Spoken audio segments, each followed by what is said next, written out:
চাল কুমড়ো শীতের ঐতিহ্যবাহী জনপ্রিয় একটি খাবার।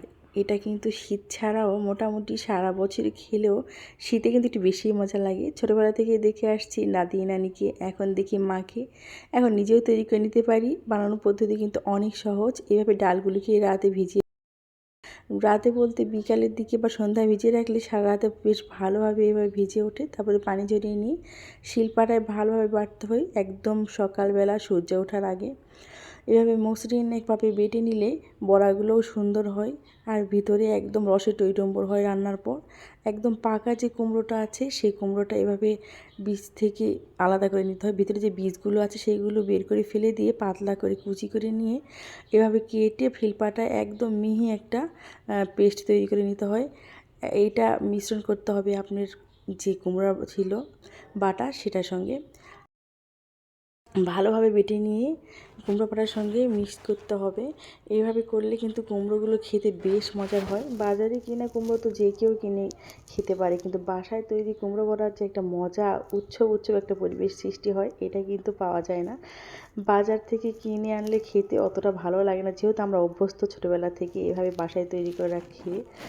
আর কুমড়োগুলো ভালোভাবে ব্লেন্ড করা হয়ে গেলে দুইটা মিশ্রণ এক জায়গায় করব। মোটামুটি এতটুকু মাসকলাইয়ের ডালের যে পেস্টটা তৈরি করে নিয়েছিলাম, অবশ্যই এটা মাসকলাইয়ের ডাল।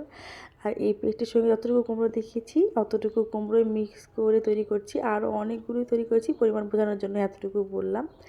তারপর ভালোভাবে হাত দিয়ে ঘুরিয়ে ঘুরিয়ে অনেকটা সময় নিয়ে এটা একদম ব্যাটারটাকে ফ্লাফি করতে হবে। যেরকম কেকের একটা ক্রিম থাকে, এই কেকের ক্রিমের মতো করে নিতে হবে, যেন পানিতে দিলে এটা ভেসে ওঠে।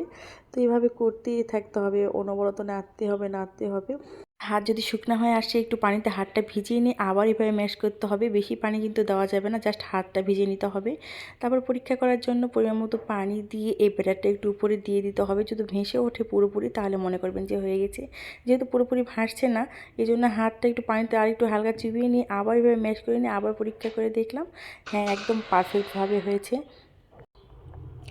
তো যেহেতু অনেকটাই বড়া, এই জন্য সবাই মিলে একটু হাতে লেগে দিচ্ছি যেন সূর্য ওঠার আগে সবগুলো বড়া দিয়ে নেওয়া হয়। সূর্য উঠলে এখানে রোদে থাকা খুব কষ্ট হয়ে যায়।